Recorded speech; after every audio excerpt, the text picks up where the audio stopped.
Hello, listeners. Thanks for tuning in again this week. I'm excited for this week's guest, who is a repeat guest, which I love that we now have that going on where there's people coming back for more. This person is whimsical, wonderful, and a woman. All those things. Shut up. Ladies and gentlemen, Steph Plaster. Hi. Did I say that right? Steph Plaster? Something like that. Steph Plaster.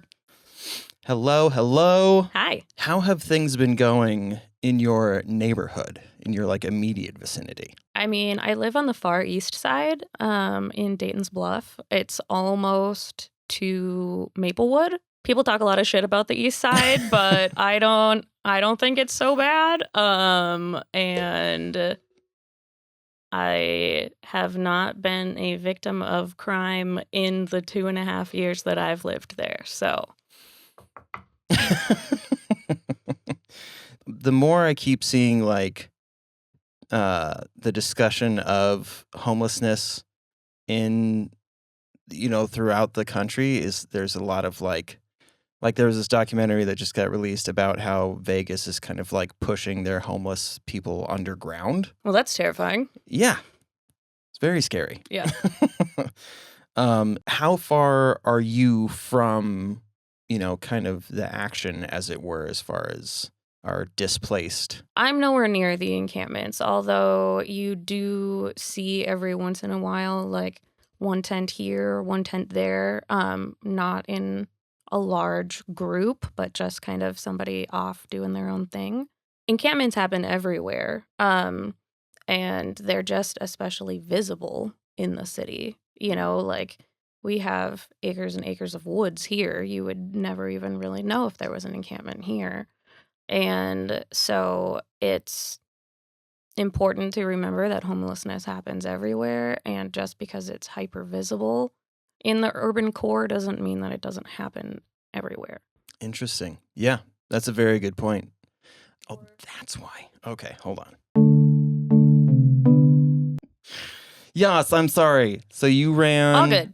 A boys and girls club. I ran a drop-in center for youth who are experiencing homelessness. They needed to make the decision oftentimes of, do I stay in my community and sleep outside, or do I leave my community to go to where the services are for the potential to be able to sleep inside? And that's just an absurd decision to make a kid have to decide. Yeah. All of that stuff bums me out so much on a regular basis that I have to disassociate to stop thinking about it. That's fair. But I mean, so it's been how many years now that you've been social working? Well, I've been in the field for 13 years now. Whoa. And I've been licensed I'm at my current level of license I've only been at for 3 years, but I've been licensed to practice for 7 or 8 years. That is a long time in the field. Yep. Yes, it is. Yes, it is. Regardless of what level you're at, there's always something to do or to be done, I would say. Oh, yeah. Now, we were talking before we started recording about nonprofit versus, what were you saying, public? Public sector, yeah.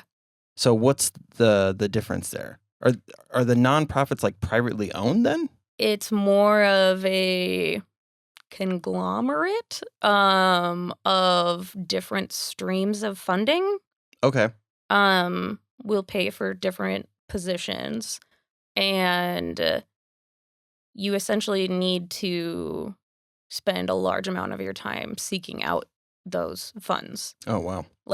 We had a whole department that all that they did is just find us money. And ironically, that costs money, So It seems like we're kind of always chasing our tail a little bit because, like, we're spending money to find money. And within public service, that's, you know, the city, the county, the state, the feds, they have a lot more job security Yeah. than nonprofits do. And they also don't need to constantly worry about having enough money at the end of the day to be able to pay your staff and provide the services that your clients need. I mean, I harp on this like every other episode, if not every episode, but like the the difficulty of maintaining uh what would revenue? No. Yeah. Yeah? Maintaining so that we can fund or employ people who are helping those in the most need. Like, it's super easy to fund all of these other things, but for some it's kinda like the old argument of, like, um, how come a, NFL star makes millions where a teacher makes, like, 30 grand or whatever, Right. like Yeah. And I mean, you're preaching to the choir. Um, and so my most recent job, my position was eliminated along with two others due to inconsistent funding. And one of the reasons is so I used to work at a domestic violence housing program, and a large amount of the funding that funded the shelter and the housing program were the Victims of Crime Act funds, because every person that we work with is a victim of a crime. And at the federal level, so these funds are called VOCA funds. They slashed the budget by 40%. what the fuck? And it's just like the most vulnerable people are the ones who are seeing diminishing services, so much so that this is a lethality issue of like we are going to have people stay in violent relationships because there is nowhere to go because um one of the two domestic violence shelters in Dakota County just closed down because of VOCA funding being cut. And so, sure, if you're in Egan, you're good to go. But if you're in Hastings, what are you going to do? And there are a lot of people who would decide to stay. And I mean, I wouldn't even call it a decision Yeah. because there isn't an alternative, really, because where are you going to go? And so it's truly heartbreaking because as much as it sucks that I lost my job, it's the people who need the services that are going to be the ones that suffer the most. Yeah. So is that on a state level or a federal level, the VOCA thing? Feds. When you say feds, it makes me think of the FBI. Federal. But I get what you mean. Yeah. When it comes to like problem solving, especially when it's involving, people who are really in need, my dad taught me to say, "What can I do for you right now?" So if I'm saying, "What can I do for you right now?" Like let's say I had access to whoever in Minnesota. Where do you go? You say, "Chris, go talk to Steve in where?" Like, who the fuck are we supposed to talk to try to fix this shit? Well, yes, that is a great long-term strategy of, how do we help moving forward, but like in the meantime, when there's holes in the boat, like you need to focus on stopping the ship from sinking. And so frequently that is a place that nonprofits find themselves in is just this chaos of chasing dollars because one funder decided that they were going to go in a different direction. And, that's why it's really important to have a giant diverse amount of grants and different types of funding streams, because like if you have one and they don't come through, Okay. like you're just completely screwed.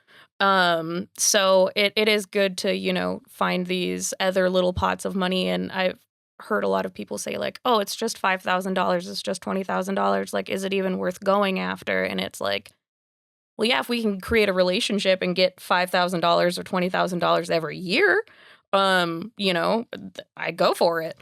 But diverse funding is one of those things. And then another thing that nonprofits really, really, really depend on is fundraising. Mm.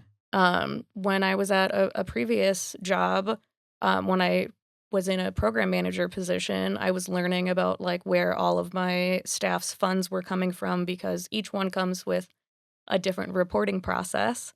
Dakota County wants to know this, whereas this private foundation wants to know that. And, it comes with a lot of work every time that you accept money.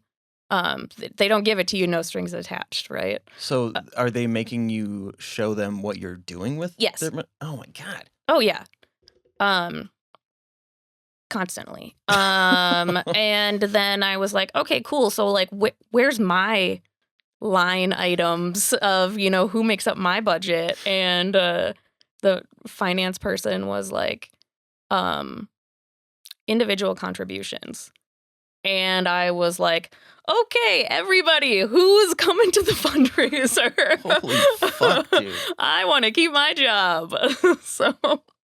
Oh my God, that's insane.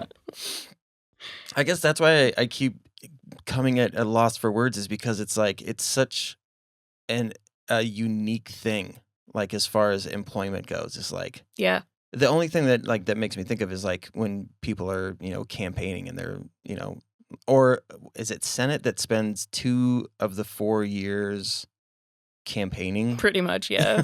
Like something like that. Yeah. So they spend 2 years trying to get shit done, and then the rest of it is trying to get the funding so that they can go up again next year or the next whatever. Yeah. That's actually a fairly good representation of what it looks like. Because there's different funding cycles. Some fund for a year, some 2, some 3, mostly 2. So you have job security for 2 years, and then we'll talk about it. Oh my God. We'll see. There's an asterisk next to your name. That's so insane. You had talked about going into the public sector, and the difference there being you are now the feds? I mean, it's a government position, but not the feds. I haven't applied for a federal position yet. That doesn't mean that I won't. But the idea being that unless there's a massive change, the funding isn't just like disappearing from. No. Okay. A lot of the times the counties get to disseminate funds. So that would be really cool to be on the opposite end. To be like, you get some money and you get some money. The like ideal world is kind of like a hospital where there's a need, and so they make another wing for whatever the thing is. Like you would think that there's so many of these nonprofit places because there's such a need. You would think that like as a country we would go, oh well, then we need to just be expanding our section of government to adequately meet the needs of these victims and of these for these families and whatnot. But instead people are having to just step up and create nonprofits to try to fill those holes. Yeah. Just fucked. Yeah. I mean, it's the same thing. I mean, I don't know if I want to say it's the same thing, because it feels not as it feels a whole lot greasier. But in the rehabilitation world, treatment facilities, with their 95% fail rate, Yeah. are able to get funding up the wazoo. Yeah. Do you think those fail rates are intentional?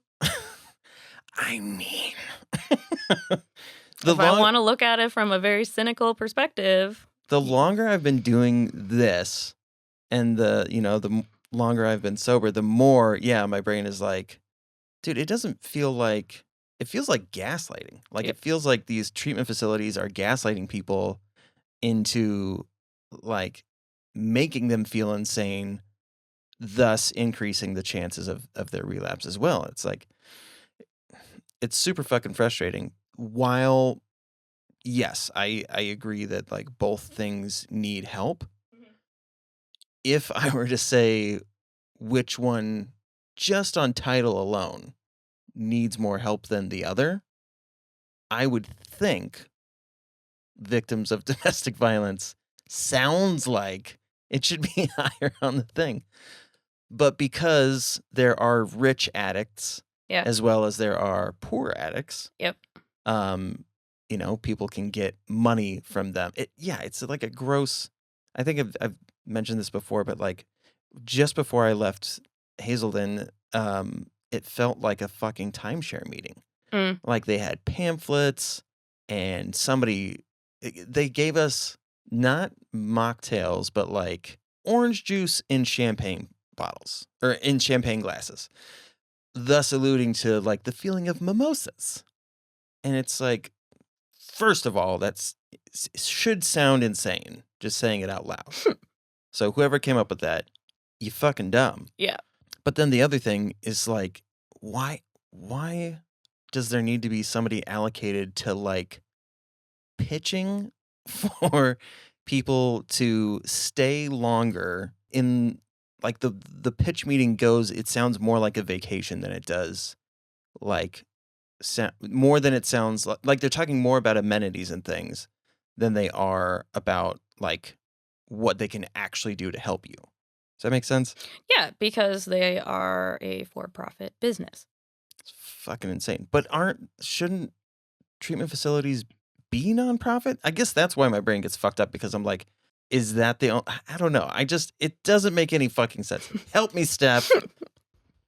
I'm fucking drowning here. Yeah, I know. Welcome to the last 13 years of my life. So why continue to do this? If it feels half as hopeless as I feel right now, like actually doing it for a career, how do you stay motivated to want to continue to do this shit? Yeah, that's a question that I get a lot. So I'm going to give you the very cheesy response of, yeah, you see the bad and you also get to celebrate the good. Because when I was working at the drop-in center and I could sit here and I could name 50 kids off the top of my head that we help house every year. And every single time that we got an email with a housing referral, we would play a song and have a dance party, because like that's literally like how happy we were that like this is happening for the kids that we work with. Okay, wait. So a housing referral is saying that these kids are getting, like, are they getting adopted, or what do you mean? So and I say kids, but youth, we're talking about 16 to 24-year-olds. Okay. So they receive a housing referral after going through a very long and convoluted process that we assist them with. Well, it all depends on, specifically what type of support they're looking for, but Okay. it could range from, project-based, where like everybody who's in that building is a client of a program. It could be a scattered site where you just like kind of find a landlord to be able to accept a subsidy. It really depends, and there's a whole number of extra things in the housing world, but somebody's name would come up on a list, and it would be like, they meet the criteria to be able to move into this housing program. I see. Okay. So yeah, I mean, we saw so many young people move into housing, and when I was working in DV, we saw so many people flee abuse, and like there's just no better feeling of knowing that like you played some role in that. But even that little, like, that victory you were talking about, like, so do they have to fill out forms and all, and, like, what criteria are they having to meet in order to be, like, what do they have to prove X amount of things to be able to apply for this shit too? Yes. Okay. And how long does that process, or could that process take? We have what is called a priority list, not a wait list. Okay. So, hypothetically, you are experiencing homelessness, you come to me and I do your housing assessment, and you tell me um, that you have slept outside for a week. Sorry, let me change that. That you have been staying with a friend for a week. You've been couch hopping. And we go through this process, and I say you're going to be added to the priority list. And you come and you start receiving services, and you're there for a month, and then another person comes in, and I do a housing assessment with her, and she has been sleeping in the park for 6 months. She gets a housing referral before you do. You're mad because you did it first. So why does she get to come in here and swipe up all of the services? It's about vulnerability, and it's about lethality, and nobody should and deserves to be homeless. Everybody who seeks housing deserves housing. The person who has been crashing on their friend's couch for a week, and the person who has been sleeping in the park for 6 months. The problem is, who do you assist first? The person who is more likely to be put in danger in that situation. And if things change, then we always go back and update, because it's very unfortunate, but you can only crash at your friend's place for so long. Well, and then what do you do? Mm-hmm. And so then we often see people, burning those bridges and then getting themselves into a situation where they unfortunately will receive assistance faster. The other shitty thing though is that they have to keep updating you. Yeah. So they have to be able to update you. Yeah. So there's all of these things that are like popping into my head as you're describing this situation. There's got to be a decent amount of people who don't even know that this shit is available, Right. which is That's why we have outreach workers. okay. So that was my next question, was like, are there people that are going out and Yep. like avidly? Okay. Mm-hmm. And you got to hope that they don't scare people away because they look. I mean, I don't know if you have to wear like like a uniform or like. Outreach workers are some of the dopest people that you will meet in your entire life. And they intentionally dress down to just be casual and be chill, because you're going up to people on the street and just striking up a conversation with them. And it's never, hey, you look like you're homeless. It's, hey, I'm out telling people about services. If you know anybody who would be interested, here's my card. This is what we do. And so some people are like, hey, that's me. And other people are like, yeah, okay. And then they take the card. And then like a couple days later, they were like, yeah, so I got your card. And I didn't want to say anything at the time, but I need your help. I mean, yes, obviously, like there has to be some proof with all of this shit to whatever extent, but it's also like I can't imagine that like the housing that they're getting, it can't be like amazing. And I'm not trying to shit on that prospect, because any house when you're homeless is fantastic.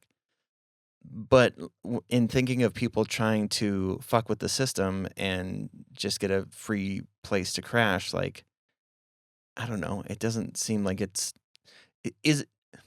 Do you have people who try to abuse the system and their situation isn't as bad or wasn't as bad? Does that make sense? Like, Yeah, yeah. And that's also a question that I get frequently. And it's honestly usually the opposite is like it's much worse than they're telling us. Um, it's in the 7 years that I worked drop in, there was one kid that I'm like, I don't know if you're homeless. Um, I don't, I'm not sure about you. He was always just like very vague and he sussed me out. But literally that one kid, that is it. and that's what I mean is like, why make these people, I almost said poor fuckers. Why make these poor people go through all of this shit when who is pretending? What would be gained by Well, like and that's I was like, are snacks that good? Like I don't know why you're here.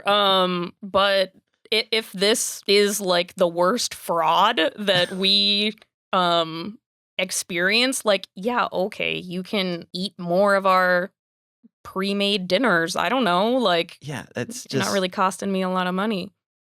that's what seems so crazy to me, and it just seems like I don't why what's the fucking point of putting people through this shit if it's the numbers are that low as far as like 99.8%. Yeah. People are so concerned about fraud in the system, and it just doesn't really happen.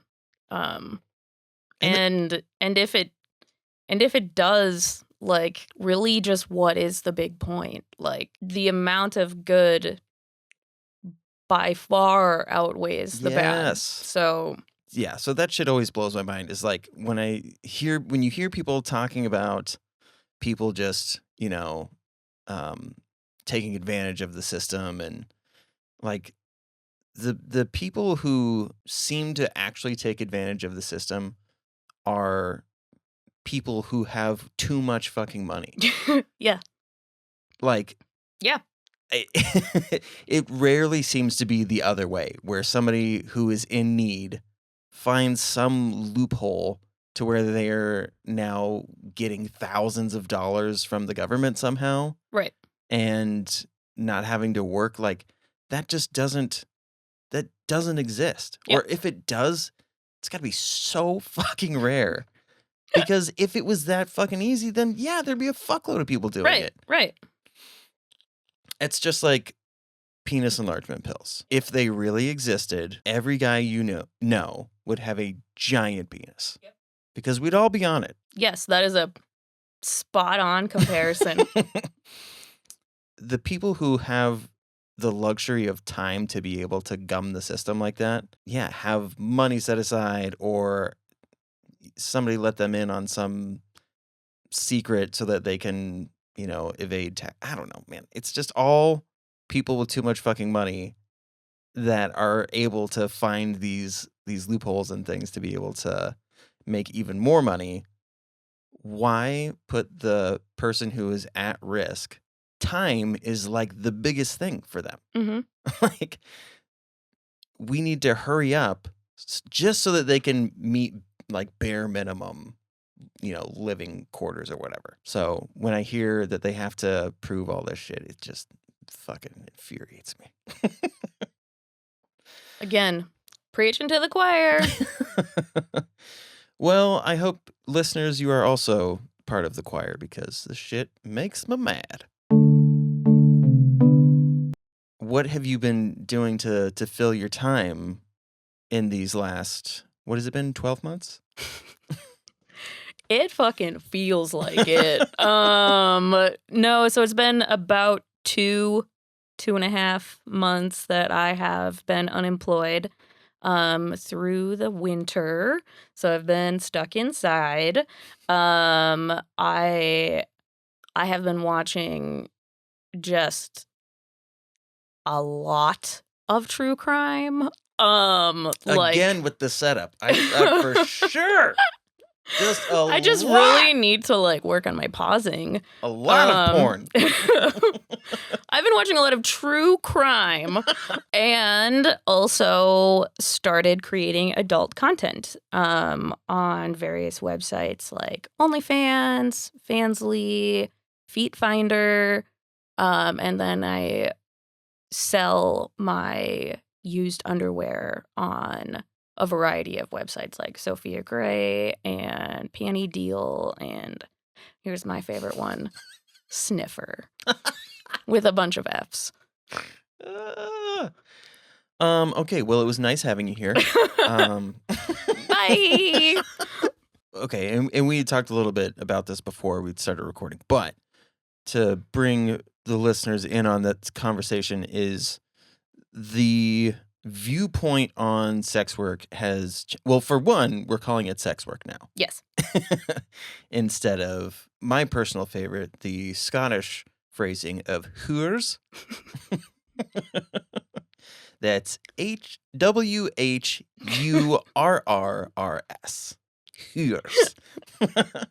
But no, I mean, COVID, obviously, the pandemic had a lot to do with it because nobody was doing shit and nobody could. You couldn't just, be jumping on Tinder and going on panty raids anymore. You had to now source your panties that you wanted to steal from people. Indeed. But yeah, that whole trope of like every single person who is in sex work. I mean, it was traditionally like adult films in general. What they had been sexually abused or experienced some type of sexual trauma, and the only reason that they do this is because they're broken. And if people, have been listening for the last half hour, you're a pretty put together person. Thanks. Not saying that you haven't experienced your own share of trauma, but like, you're not dumb. You're not a drug addict. You're not any of these things. You're a normal ass human being who also participates in sex work. Yes. Which I hope like lets people know that like, yeah, you don't, that narrative of, being like open sexually. I don't know if that's correct phrasing, but I'm going with it. Sure. But yeah, that trope that like you've exhausted all of their avenues. You can't do anything you can't do anything else. You're a high school dropout, blah, blah, blah, blah. No. Smart ass people are doing this shit. So had you been viewing content before this? Not on OnlyFans, but yes. Content in general. Yeah. And was there a point that you started to dive into like I hate to phrase it like this, but like the psychology or like the inner workings of that industry? So I had like a complete 180 with my views on sex work because along with working with young people who have experienced homelessness, a very common thing that we see, unfortunately, is the intersection of exploitation, trafficking, and survival sex. And so I have kind of always viewed porn in a similar way of, and I've never been to a strip club. Not once? Not ever. And that's not anything against strip clubs. I can't do it here because I am afraid that I will see clients. Oh my God. Wow. Because it is very common for that is a way that people survive. And, so I've always associated that with sex work with exploitation. And also just like I am a radical feminist and like feminists aren't supposed to like be sexually liberated. We're like So that was also like a hard thing because I really don't like men. So like Get out of here. I was like, really? Like, am I gonna just cater to men? I don't even like them. And then I realized, hey, men actually don't need to be a part of the equation. I don't watch porn that involves men. Then it was like, if I can monetize, what people are already saying and what people are already like interested in, then why not? I also think that, like, I was just talking about this with somebody the other day about, like, gross men are going to spend money on gross things no matter what. Yes. Especially those who live alone. Mhm. They have zero reason to not. As soon as they walk into their home, apartment, whatever, and that door closes, boom, they're going to go disposable income, gross things. Let's go. Yeah. So if you can take power back by taking their monies, then fucking go for it. Yep. Like, I'm all about that shit. Yeah. I to me, it seems feminist as fuck. And actually, like, kind of a move against the patriarchy to be like, oh, I'll take your money. Mhm. Like, because men of power, men of no power, there are shitty men in that whole spectrum, right? And yeah, you could be taking money from, what the fuck is that dude's name? Matt Getz? Or Matt Gates? Gates. Isn't it spelled weird? It is spelled weird. Yeah. Man, I wish I had Matt Gates money. But that's what I'm saying. Like, that fucking guy, Yeah. if you can take money from him, Yeah, and it was just something that I needed to reconcile with of like I do identify as like an educated person and like a lot of people think like, oh well, content creators are just like all beauty no brains. Like oh yeah, like of course they need to create content. The only thing that they have going for them is their body, and so I was very much like not like that, and I was like, I don't have to show my body because like I make my money up doing this, and then I'm just like, actually, who the fuck cares? How I make my money? Me. That's the only person that matters. Well, and my partner, because we're in this together. But you forgot to say babe at the end of that. We're in this together, babe. Yeah, I mean, the other like funny thing is like, I did see, because of the comedy world, I didn't realize like how closely tied to the burlesque world comedians, at least like on a grassroots level. Sure. We're very intertwined. Working a lot of the same venues. There's, loads of hilarious drag individuals. So yeah, there's a lot that we have in common. And the biggest thing that I see at these shows is like, it's all support. Yep. Like, nothing about it feels gross or weird or anything. Yeah. So so I guess it was kind of funny to me to like, from that standpoint, to be like, if you're supporting this industry and calling it an art form, there's just as much art and like, even it might sound weird that there's potential art involved, but there's all kinds of things that go into creating this stuff. Like you said, you have to provide a W-2 form. Yes. To do this shit. Like, yeah, if you on your OnlyFans, you need to provide a W-2. The state and federal government needs to know that people pay to see these boobs. Yeah.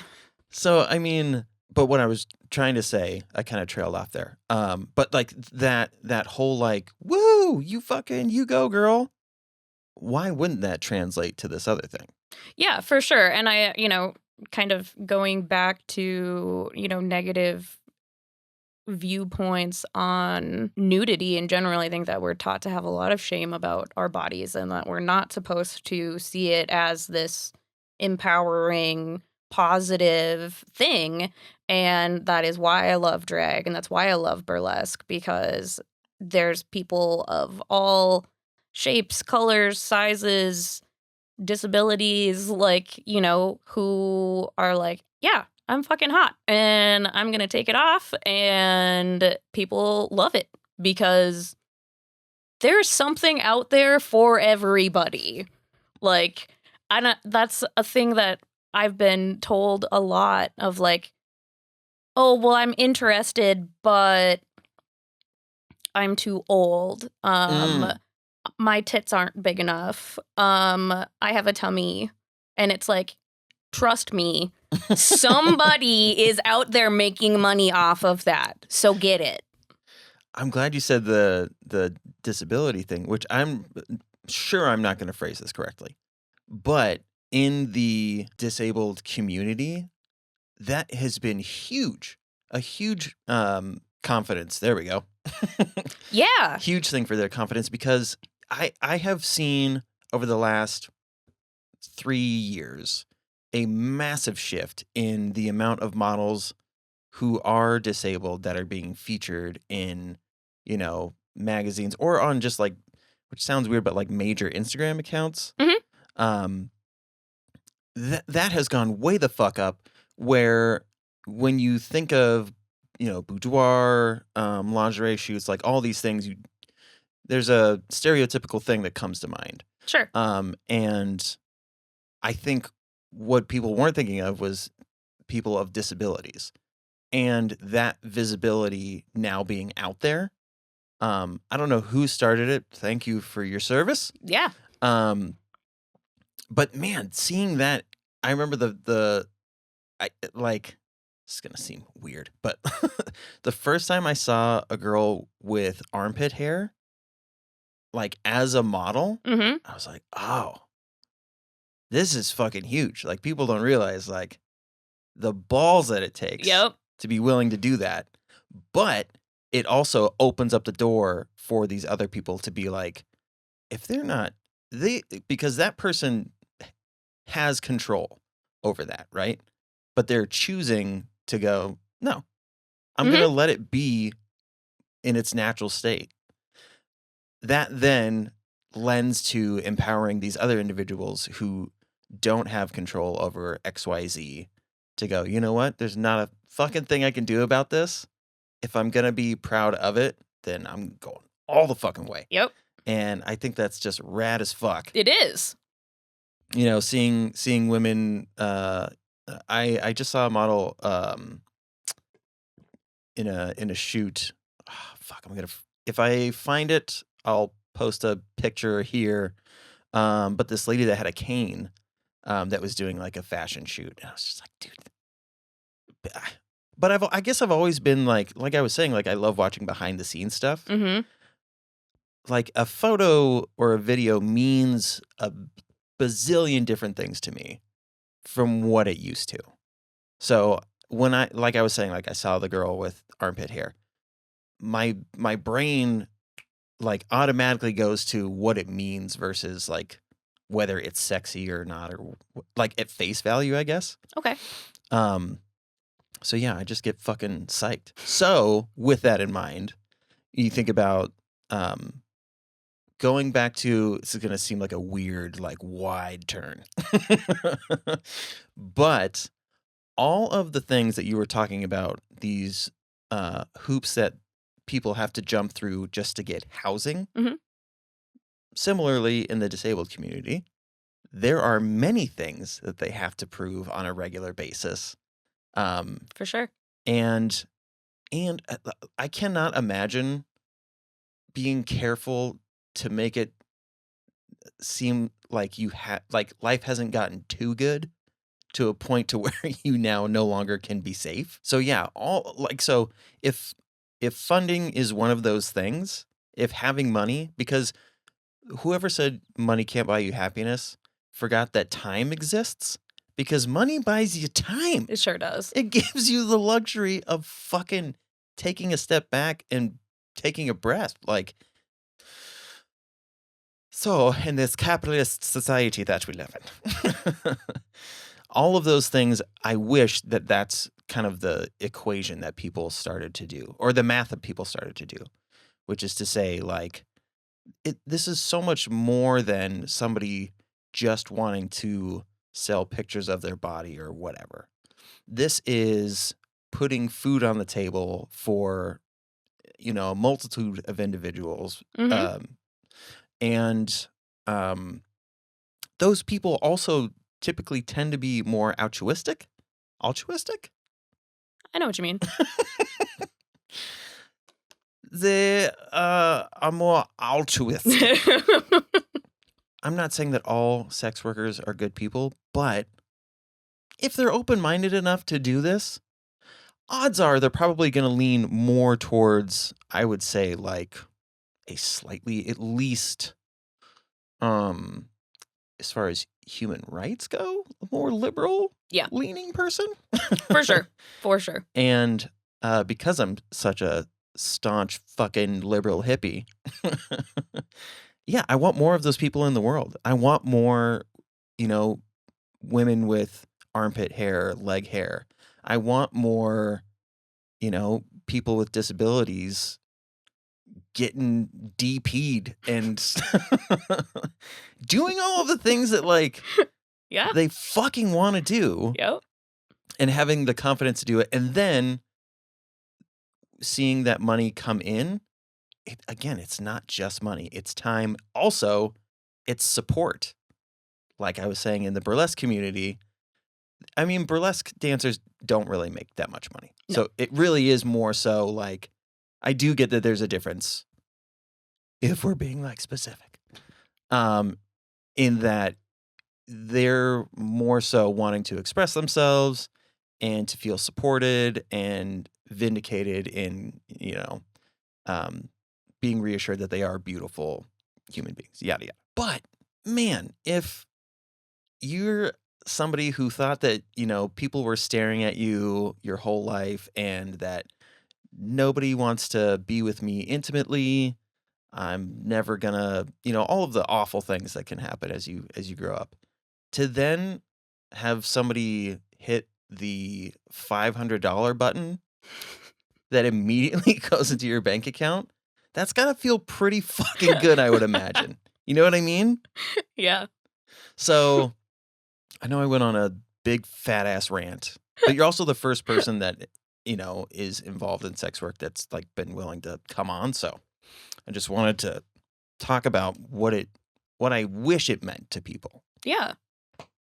And, I started a blog because people still do blogs? I guess. I do. Dude, is it fucking 2004? Yeah. So they're called podcasts now, Steph. Okay. I wanted to keep up my writing skills while being unemployed. So I had a blog that I started as an undergrad project. And then I just wiped all of it because it still exists out in the world, apparently. And then kind of made like this pseudo tutorial about like how to start creating content. And just because I've had so many people who are like, I'm very interested in that, but I have no idea where to start. And it's a lot of behind the scenes. It takes a lot for somebody to go, I'm going to go on YouTube right now and look up. Nope, I can't do it. You know what I mean? Like, I get that, like, typing in the thing can feel weird. Yeah. Even just that. So, sorry, please continue. And so it's just like, I welcome people's questions, and if they want to know, like, okay, how do I get started? Well, I would point them to the blog. And also just like, I mean, at first it's very like fact based, like, and then I kind of like morph into various rants probably. Just like But courting a partner, it's going to be very factual first. And then things loosen up. Yeah, and it's been fun. I'm surprised at how much work it is. Oh, really? Yeah. Yeah. I definitely want to debunk that myth that it's like, oh, it's just passive income. You just throw your boobs out there and people pay for it. A little, but like I do like the idea of like having a station at home to where like the same way that you like go through that checklist of, did I unplug my curling iron? Did I take a picture of my tits today? Like I have to work it into my schedule, like, and I don't have unlimited photos of me. I need to do my makeup. I need to act. I need to feel this much sexy. There are some days where I'm just like, nope, not today. let me say real quick, lighting is everything. Very key. This podcast right here, ladies and gentlemen, the reason you can always see myself and the guest is because I had to mount these 3 lights. And Steph, you can see they're kind of all tilted in a weird way. Mm-hmm. There's a reason for it. It's so that, I'm not accentuating double chins and like all this other crazy shit. Thanks. As you touch your neck. Oh, God. But I mean, just if I can add to your blog, lighting. Yes. It's huge. Mm-hmm. It can make whatever recording device, whatever photographic thing you're going to do, the right lighting. You can have the biggest piece of shit phone or piece of shit camera and take amazing photos. Sorry. Please continue. No, lighting is important. It should be noted. But thank you for validating me. I gotta do my makeup. I gotta put on something cute. I had to mount my camera. I do. So here's a photo taking tip for everybody. Grab your pens. I do the video screenshot method. Okay. You already know. I sure do. Okay. So I'm a person who, for some reason, am just like blinking in a bajillion photos. So I take a video, I watch back the video, and then screenshot for the perfect shot where I'm not blinking, or making some dumb face. And so then I need to, edit the photos, and then I need to think of some witty title, and that's been the hardest part for me, honestly, because it just feels so like clickbaity, yeah, and I'm just like, oh, I've seen some pretty funny shit, like makes me cringe. Good morning, and good morning, period. Say it back, period. I was like, what does that mean? And then I was like, oh, that's fan engagement. Like, so if you're using your social media, right? Take a photo of yourself and it's at whatever time. And you say, good afternoon, good whatever the fuck. And then you say, now say it back. Mm-hmm. That's a way to fuck with the algorithm so that your shit appears more often. And so fan interaction. God, I keep stepping all over your shit. I'm so sorry. I know too much. As somebody who, I mean, maybe it's not adult, but this is content creation, like there's so much work that nobody sees go into it. So, and I'm new to the world of Reddit. Oh God, I'm so bad with Reddit. Oh my God, Reddit's fucking crazy. Reddit, I mean, that's just a whole nother world. Everything that you could possibly want is on Reddit. And they have all sorts of these like crazy verifications that you need to do in order to like be able to post in these content creation subreddits. I was gonna say so Reddit is like it reminds me of the old like forum days Mm-hmm. and threads. Yep. So like it's so weird to me that something so like archaic as far as like technology goes Yeah. is so fucking huge. Yeah, it's super relevant. Because yeah, people will talk about it and I'm like, you're talking about post chains, right? we're talking about the same thing. So yeah, so there's moderators still, right? Yes. So you're still talking to somebody. You're saying there's verification, right? Mm-hmm. Are you verifying to a post chain or are you verifying to Reddit? I am verifying to the mod team. Yeah, that's what's weird to me. Is there's a team of people, I mean, traditionally who are not paid.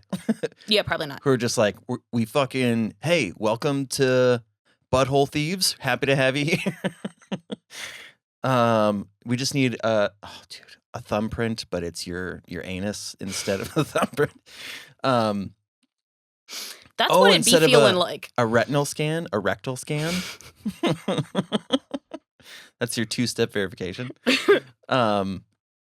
Yes, the number 2 was used correctly, and on purpose. And I fucked up the joke, but that's okay. But anyways, yeah. So that when people talk about Reddit, I just get lost in the fact that because there's so much of it going on, maintaining all of that shit seems like impossible. Yeah. Or like staying relevant seems like it would be so fucking hard. It's just like post. But you need to make sure that on this subreddit, you're titling things this way. And on this subreddit, you can promote your OnlyFans, and on this one you can't. And like, there's just all of these different rules. I've already been kicked out of 3 different Reddit groups for like, and not for anything bad, but just for like messing up the post. That's like, so funny. Rather than like feeling like, being like getting kicked out because you're ugly. And they're like, no. It's just that we needed a photo where we could see both your feet and your asshole at the same time. You have to just meet the criteria. I'm sorry to be a stickler. Everybody has to meet these guidelines. Well, and again, I would understand if somebody sent me that message, but it's just like, I just get a thing that's like, you've been permanently banned. Oh. And whoa, like they're not fucking around. It also makes sense because there's so many posts that I can't imagine having time to be able to sift through and go, did they do this on purpose or were they just having a bad day and they just missed? It was a faux pas. Yeah, they don't care. They don't care. Oh, that's so crazy. What were some of the things some of the other things that you were surprised that you didn't think would be so either time consuming or that it would even factor into all of this shit? I mean, the W-2 thing was quite surprising to me. Yeah, that threw me off when you told me, because that's a huge misnomer. Is that the right word? Is like people or stereotype is that people say that they're not even paying taxes on this shit. Oh yeah, we are. And it's like, so this is something that I was very surprised about, not on like OnlyFans or Fansly, but a lot on Instagram. I have a separate Insta for my content creation stuff.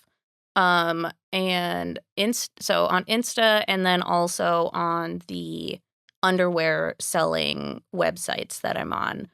So many scammers. Oh, a lot of scammers. Oh, I didn't think about that. Yeah. So, okay. Actually, the underwear thing, I don't know anything about.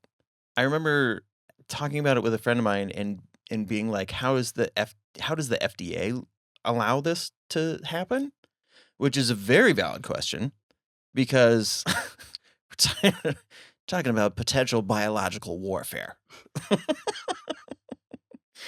There's a clip that has been shared a bazillion times, but Orange is the New Black, where Oh yeah, that was my plan. I'm building my underwear empire like Piper did. Piper, there we go. Yeah. When she stands up on that table and she's like, "So fart," and or what, like that whole fucking awesome speech. Yes. Oh, also, is there like a review section for like these panties? Really? Are there really? No fucking way. Okay, so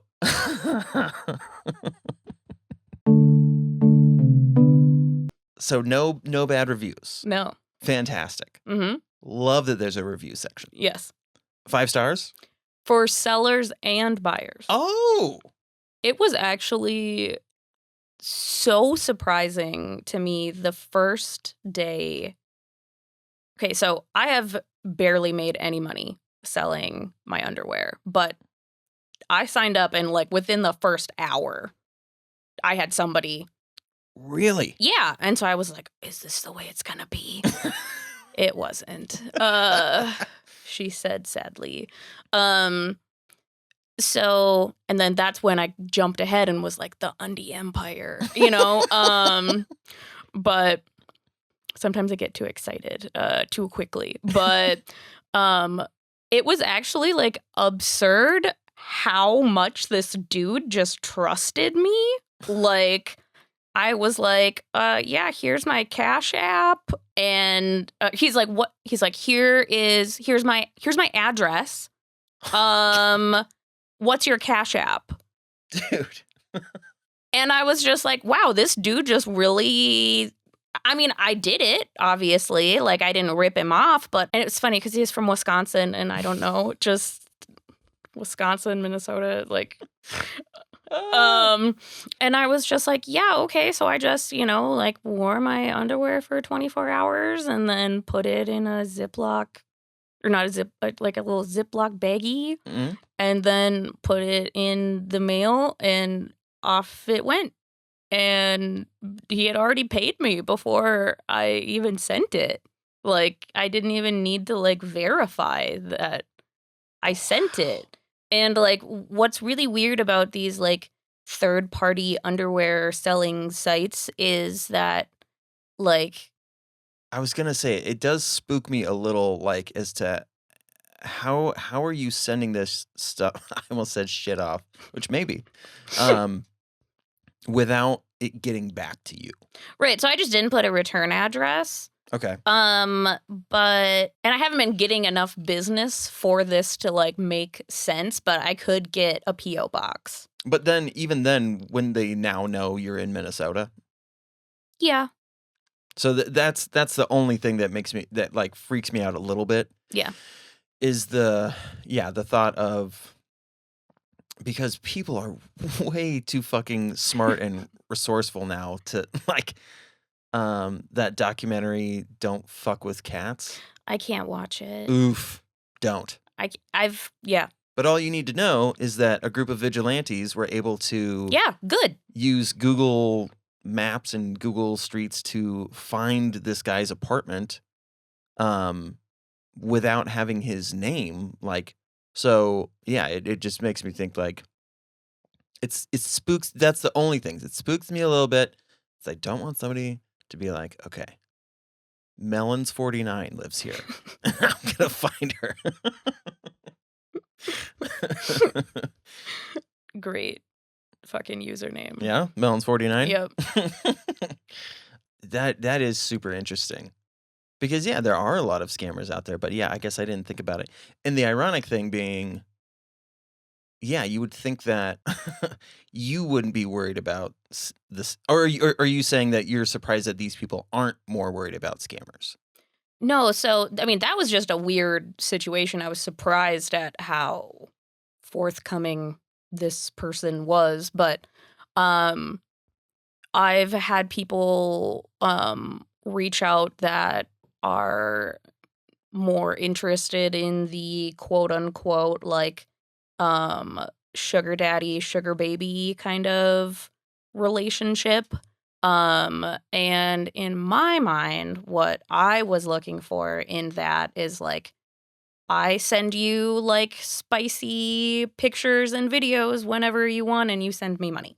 Yeah. And it was more like, okay, well, download this app, or like, in order for me to send you money on Cash App, you need to change it into Bitcoin, and like all of this. Like, I'm just like, nah, bro, I'm not. Weird.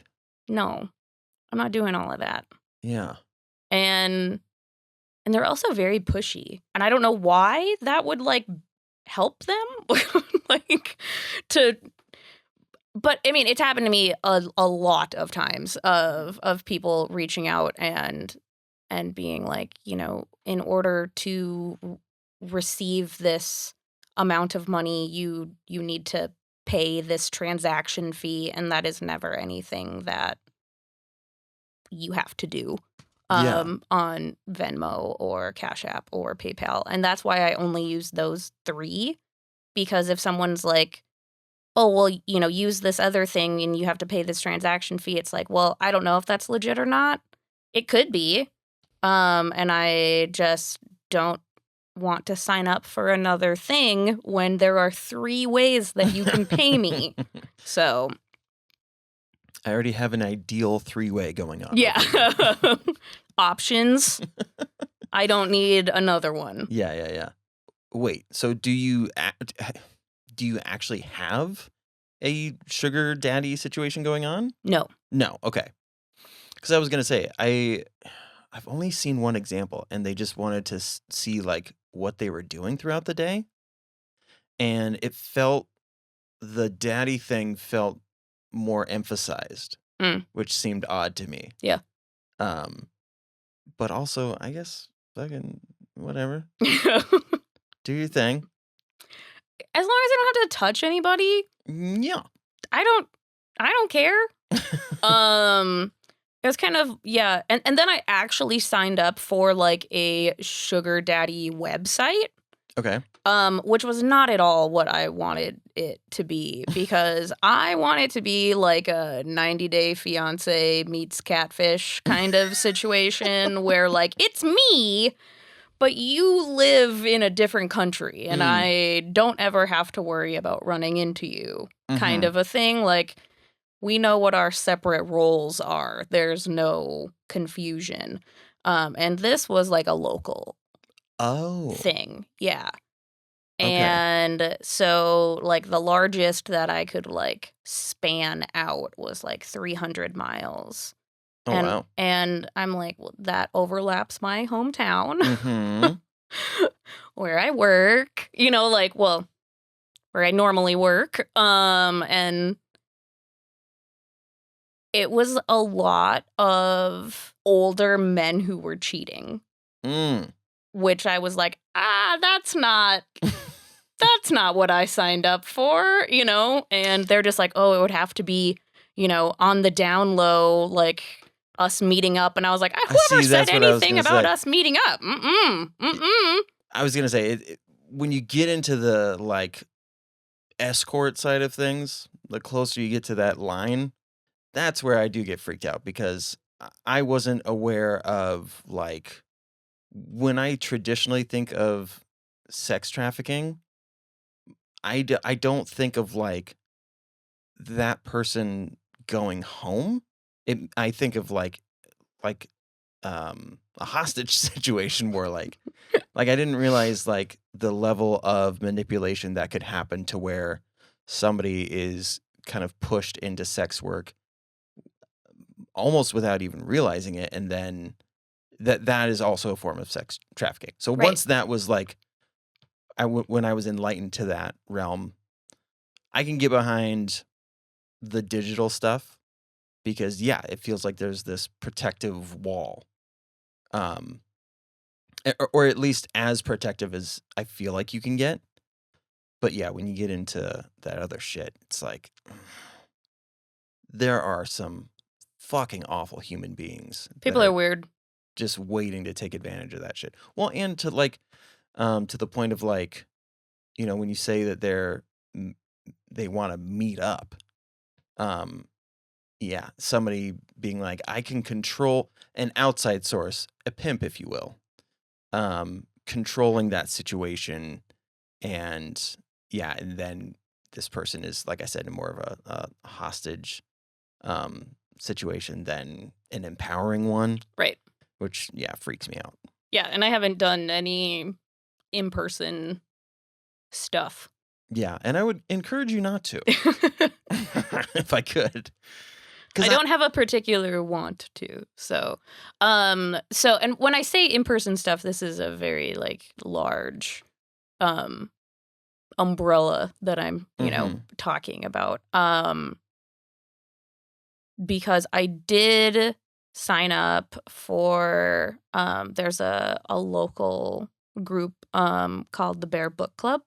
Okay. And it's mostly burlesque performers, just completely nude on stage, reading from banned books. Now, see, that's fucking textbook feminism. And I'm like, that sounds sick, So I shouldn't say, like, I haven't done anything or I don't want to do anything, because it's just, there's so many things included in that. I would 100% do that. Well, and going back to that community, like we were talking about before, like the burlesque community is very fucking supportive. Yeah. So, like, yeah, I guess mentally my brain feels like it sounds way safer. Yeah. Because of the context and the community that's going to be, I would assume, that's going to be involved. It's a public place, like, yeah, it's not me in a alleyway with some person that I don't know, like, Yeah. It's a well-lit area. I have been watching the minutes because I don't want to do what I did last time, which was talk for 4 fucking hours. Sorry. Even though I want to.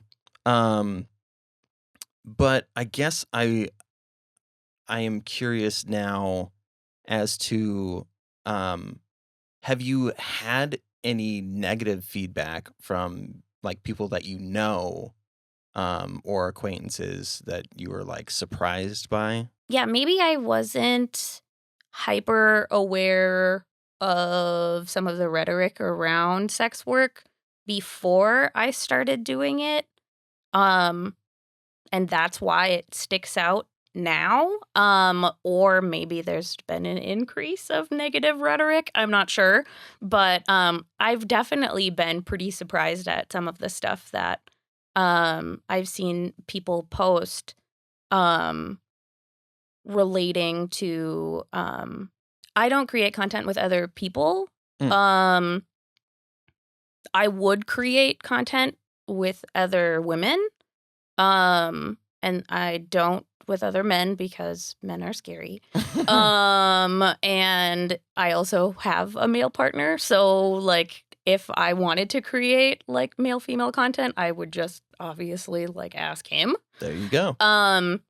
But I've seen like this post be shared that was like, imagine that your girlfriend has an OnlyFans and uses and calls cheating on you content creation. Ugh. And it's just like, that's not the same thing. You do realize that, right? And just again, people saying very blanketed statements of, I could never date a sex worker. And it's just like, do you understand all of the things that involves? That could be, yes, having sex with somebody for money. It could also be walking around in heels crushing glass, like everyone's got their thing.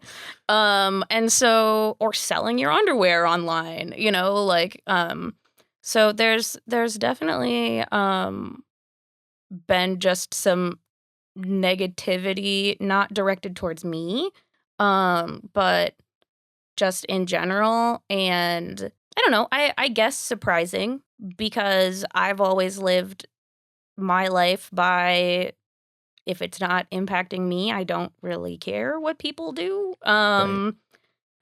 As long as they're safe and consenting. And I am. So I don't really know why it matters. But it would also be another thing if I was just like really annoying about it and like constantly posting like on my personal page Right. like floods of photos of me, but I try not to do that. And try to keep them separate. And if I have people that I care about who are in both worlds, that's awesome. And if I'm very open about the fact that this is what I'm doing, like my grandma knows. And but like my grandma doesn't need to see it, you know? Right, right. So it's like I'll post some tasteful photos on my Facebook, but you know, the spicy stuff you got to pay for. So, and I also don't want my grandma seeing. I'm also kind of a person who's just like take this and see where it goes. Just do it for the bit and here I am. Definitely not how I thought my life was going to be 3 months ago. So, if people want to support the Spice Rack, Oh, I love that. Okay. Marking that down. where could they go? How can they support you? Yeah, so my content creation name is Stephanie Killjoy, and I have an Instagram and an OnlyFans and a Fansly, and if you search that name, you can find me on my Insta and also on my personal Facebook. I have a link to my link tree, which is essentially just a website where you can house all of your links to your various sites that you are included upon. So that's how you can find me. Awesome. Well, thank you for being a smart and powerful woman, and I hope helping dispel, kind of like what we were talking about, that this is passive, bimbo-esque income, and showing that you can be smart, conscious, and safe with all this shit. So you're Definitely. wonderful. I love you. Thank you for having me, and I love you too. Okay, and to the listeners, be well to yourselves.